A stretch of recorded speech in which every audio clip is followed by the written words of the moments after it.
not gonna do anything about it. I'm gonna leave it, and I know this garden looks like it's not falling apart, but trust me, it is. But I can stop growing here, and maybe you shouldn't either.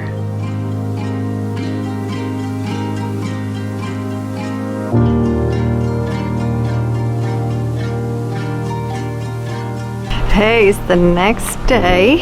I ended up editing yesterday, and it took me way longer to get this video that went out, so I couldn't do the tour, but I just checked on the quails, and I am going to go to the secret garden and show you exactly what is happening, because I have major frustration. Some things are falling apart. So let's go look at what is happening in the entry garden. I have this tropical trees. This is my kumquat. It only has one kumquat. It just has not given anything. I started doing that compost of tea and that tea of coffee and banana peel that I fermented for a year, and it looks like they're improving. Like, look at the leaves here, brand new leaves, and I think maybe they'll start giving more fruit. This one had no leaves, and it's giving a bunch of new leaves. It was completely bare like it is on this side. So I think I'm super happy that it's getting some new leaves, and that tea is helping. I do have on my lemon, this is Meyer lemon. I have two of them. They're tiny lemons, but they're really good. So these two are the Meyer lemon, and then key lime and kumquat. And down here I have a fig. This is a dwarf fig. I've not gotten any fruit, but I'm hoping that will change. Then on this side I have 3 dahlias, and they're, I think, the bigger dahlias, so dinner plate, and they're growing pretty well in this corner. I got rid of the bags on the wall, and I have a little storage unit here that I love. I have some of my things in it. This is more for growing your seeds, like a little cabinet greenhouse, and I use it for mostly a lot of storage now because I have a whole grow room, so I don't really need it. So if you're new to the channel, this is like 4 foot wide. That's all it is. Look how wide it is. It's like literally I can reach to both sides. It's not much to it, but I have only a foot on one side and a foot on the other one, and like a 2 foot, a little bit less or more depending on the rocks, of a corridor. So I try to grow as much as I can in this little area, but I am having so many challenges. So I built this as an experiment, so I didn't want to spend a bunch of money and stuff on it. And like the arches I'll show you, they're like at the really skinny thin gauge type of metal, and they're, from ripping out the vines, it's gotten deformed. So if I redid that, I will redo it with a thicker gauge cattle panel. So that's one issue that I have. But I also have issues, like I'll show you my garden bed. All the rain, we didn't know that was one of the first beds I ever built. And we have had 2 years of mega rain, like torrential rain. And it's 7 months of this rain or more, and that bed just is falling apart. So yeah, I have some challenges and some other things that I'll show you, but I wouldn't change it for anything because I just love this little corridor. It's super tight, but it's like, I don't know, it just feels really good. So I'm gonna show you everything that I'm growing this year, and what is working and what is not working, and I'll get over what is not working.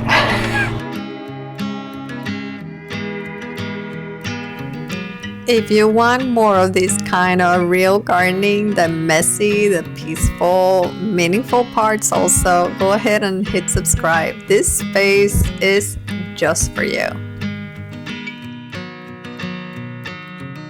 So you can see that I have, like, these are raised beds, and they're only a foot wide. So the foot inside clear is a foot, and doesn't count the wood. And then on the other side I have also another foot clear of just a bed that's lined up with stones. And I really love this setup because it kind of, this softens this. If I had the two aisles like with this wood, it would just feel very just tight, and I did not want it to feel that way. So I like the asymmetry of it. But yeah, I'm having some issues, but the layout itself is really, really nice. If I would have done this again, I probably would have like not done the center and maybe done a little bench or something in the center. I showed kind of sketches of options back when I did a video, but I think I would have done like a little bench to break this up. But the only thing, you know, is hard. You cannot bring like a wheelbarrow or anything. It's really hard because it's pretty tight. But that's the choice I made because my yard is super, super tiny, and I really don't have to bring much back here except bags of soil, so, and plants.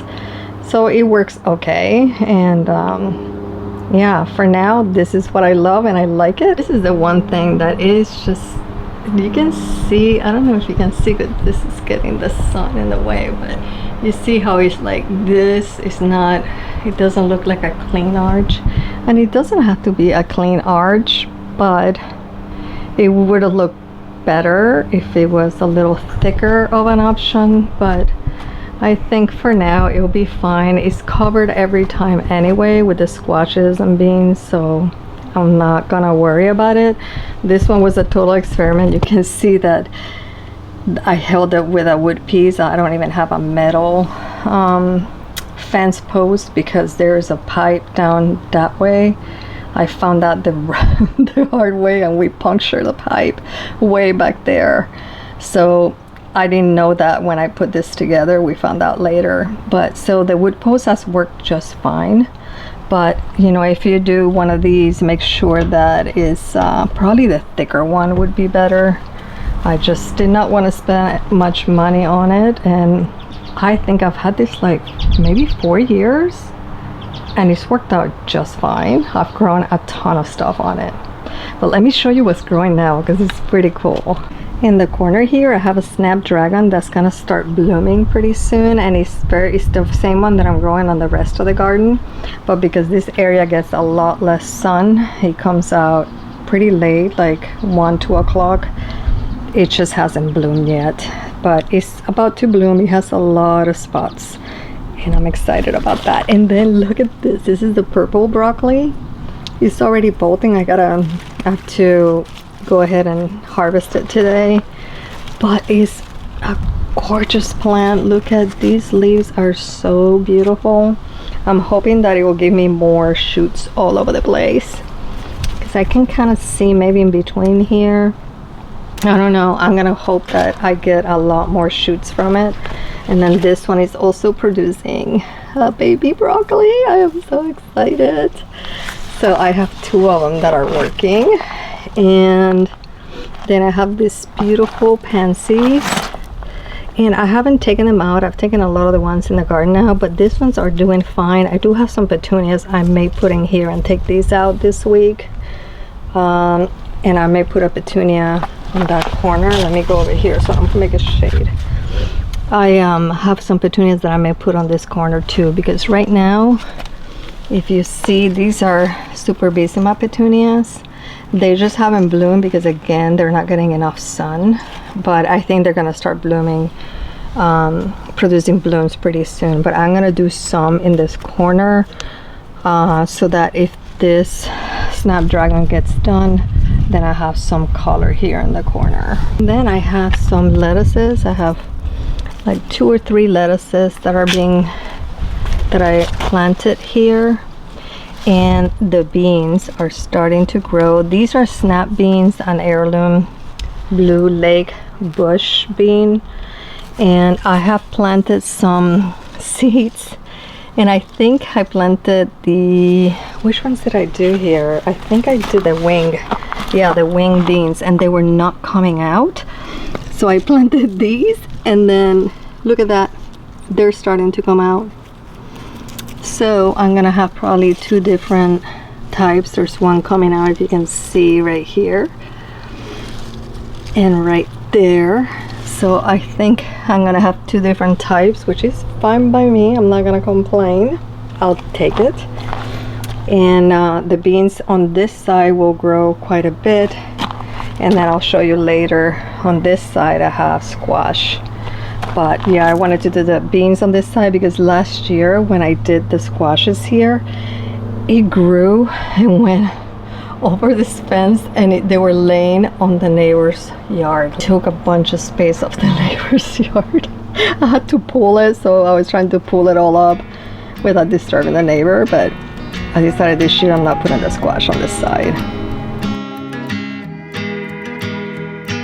You try to burn me down, but my spirit just refine like a phoenix from the ash. So let's get going. This bed is taller than this bed.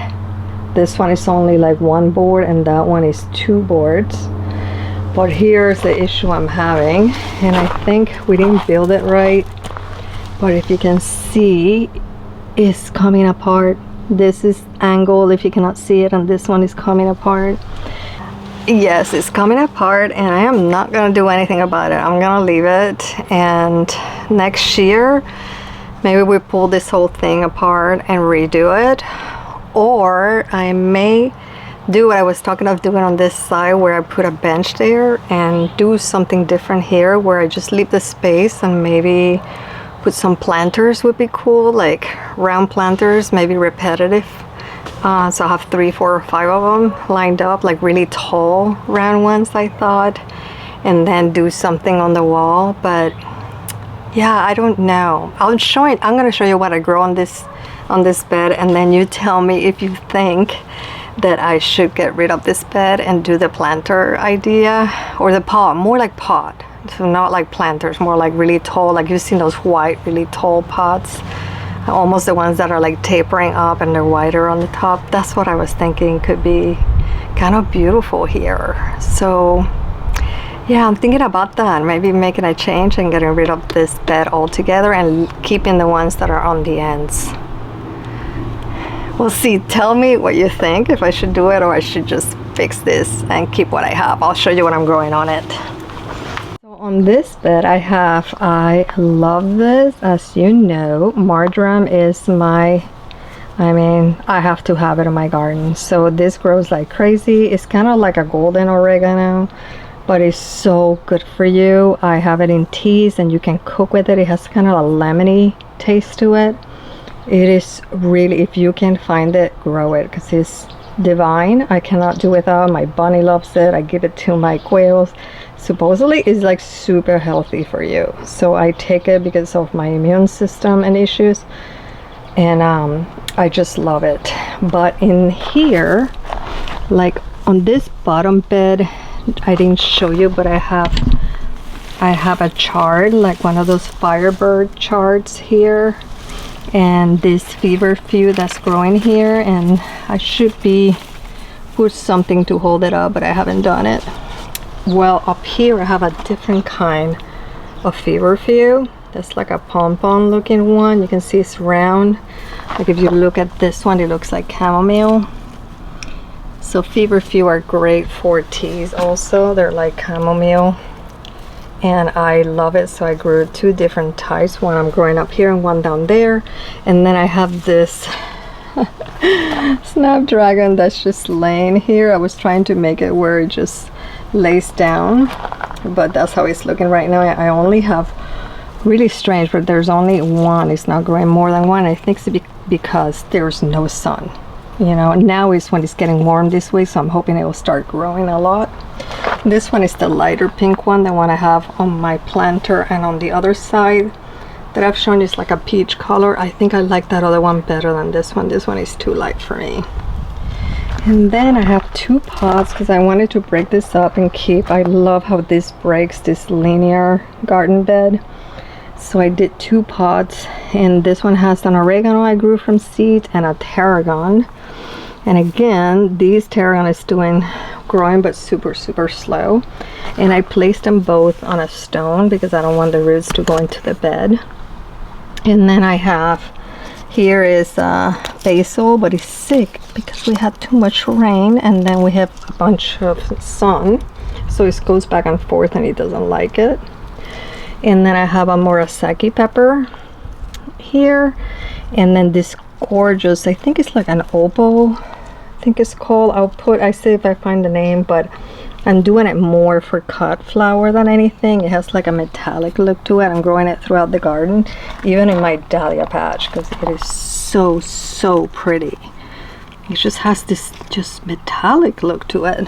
Yes, I'm growing that basil in my dahlia patch because it is so beautiful that I'm hoping it will grow super tall, and when it grows I can use it for cut flower because the look of it is stunning. And what I like is, like, I've grown some other purple basils and they have kind of not done great and even bolted very quickly. This one hasn't bolted, which I'm happy about because this bed doesn't get a ton of sun like the rest of the yard. I'm going a Genovese, I think it's basil. This one is like a bonsai basil. Look how beautiful that is. And I showed these when I got them, and they were like 3 and 4 in a pot. So they saw one plant, but there were like 3 or 4 in each pot, so I was able to plant 2 and 2 on the other side. And then this is Thai basil, which I grow because I love, not only the taste is great, but look at the flowers, how pretty. It looks really cute with this and that purple there. And then I always grow a dill, and the dill, it always bolts, and I'm fine with it because I love it for pollinators. So I just let it just go. It just looks really beautiful and the pollinators love it. The same with my cilantro here. It bolted, but all right, I leave it. My pollinators like it. I have a parsley which is doing really good. Another basil, and the 2 dwarf basil with another pepper. This is a murasaki, so I have some lemon peppers and then murasaki. And again, we have not had much sun. Cold and hot, so these are taking really long to grow, which is really unfortunate. But this is the area that I want to know, do I get rid of this? I really love the way it looks, especially with the marjoram spilling down, that gold color. But maybe I just get rid of it instead of trying to fix it. I think it'd be interesting to do the pots. But if I do the pots here, then I have to get rid of the pots over there. I don't want to have 2 sets of pots. I'm not sure. Tell me your opinion, because I really don't know which way to go. You try to burn me down, but my spirit just refine. And then on this bed, it's exactly the same thing as the other side, except that I have long yard beans. So all these, I just place seeds on there and they're all coming out, which is great. And I did have an extra squash, and I don't know if this is delicata or the patty pan squash, and I thought I'm just gonna leave it, see what happens. I pretty much have the pansies, superbissima petunias, and chars, so it's pretty much the same sort of thing that is happening on the other one. So I want to do some petunias on this corner, so when this is done, he hasn't started blooming, there's some color there. So that daisy is doing really well. It's this beautiful pink color, and it's starting to bloom and do well. And then I have a zinnia here in the corner. I don't know, I love that beautiful daisy. The zinnia, I don't know, I may take the flower off just because I want it to grow much bigger and it hasn't grown big enough. And then I have an aster here, and I think it may be a king aster. It's just starting to grow. And then I have one of those multicolor lace flowers, so hopefully this will grow really lush and give me a lot of color in that corner, so that when you come into the garden you can see that corner here is full of flowers before you get to the beds. And then, you know, you see the 2 arches, and that will be all full of the big leaves with the squash and the beans, which will be so stunning. But I'll show you the gate. This is the gate, and I have this trellis here. I did do a video of the trellis, which I'll link after, and I show all the different trellises I have in my house, and this is one that we built I think last year, and we did a grape here, a grapevine, and it's doing really good this year. I don't think it's gonna give anything because it's pretty new, but this is a linden blue, so I cannot wait. I was hoping that it would give something this year. Maybe it will, I don't know. But here is the vine. It's going all the way to the top, which is great. I'm super happy, and I cannot wait. I truly hope that we get something. On this side I have this gorgeous ground cover, and it's been growing here for a couple of years. It's called Footprints Double Alpine Geranium, and it gives this tiny little pink flowers, and what I like about it, you can walk on it and it doesn't spread so quickly like the thyme. So on this side that I have the stones on the floor, I have some lettuce growing here, some more that bonsai, basil, and here are the squash. These are delicata squash, and they are doing so good. They're so pretty. I'm super excited because they were not doing the greatest at the beginning, but they're doing pretty good. The only thing is I see there's something going on with this one that I'm concerned, and what I'm doing is I'm taking the leaf off if I see that it's sick, so it doesn't keep spreading. But if you see, it's kind of like lifted the area. Do you know what that is? I really don't know what it is, but I'm gonna get rid of that leaf. And this dahlia here is growing very slowly. It's the Colorette Kelsey. I have to put the label on it. And then I have another Gerber daisy. This is what is this? Is a ranunculus I grew from seed. And I have another dahlia here, which I don't remember what it is, and a poppy. They're starting to come out. I love this fern. No idea, I got this so many years ago, but look how beautiful. It's so soft, it looks like lace. This sunflower was dying. I had it in a pot, so I put it on the ground, and I'm hoping they will come back. It looks like it wants to come back. And I have a pansy here, which I'm probably going to be removing soon, and another one here. But I do have this sunflower that's doing fantastic. I think this may be a white sunflower, the Procot one. And then this dahlia was from last year. I removed them from here, and it's coming out. I guess I left a tour on the ground. And then here's a Cosmo that I grew from seed, and it's starting to come out. So I think when things grow here, they're gonna do so good. It just needs more time. Things are not going as quick as I thought they would go. And then I have another Gerber daisy, the same one as on the other side right here. But otherwise, everything is doing pretty good. Definitely changes that I need to make this look better and work a little better. So you'll have to tell me what you think I should be doing. But otherwise, is there anything from here you're gonna be growing in your garden? If there's one thing I would tell you, is this marjoram. Nothing like it. I absolutely love it. It's just low maintenance, and it's just like oregano. I can take over, but I can control it pretty easily, unlike the oregano I cannot control easily. So yeah, I hope you enjoy this. This garden definitely keeps showing up, and even if the same things happen over and over again with issues in the garden, it doesn't have to be perfect, but it gives me exactly what I need, so I just keep on going. I hope yours is doing the same thing, and always remember to keep gardening for your mind, body, and soul.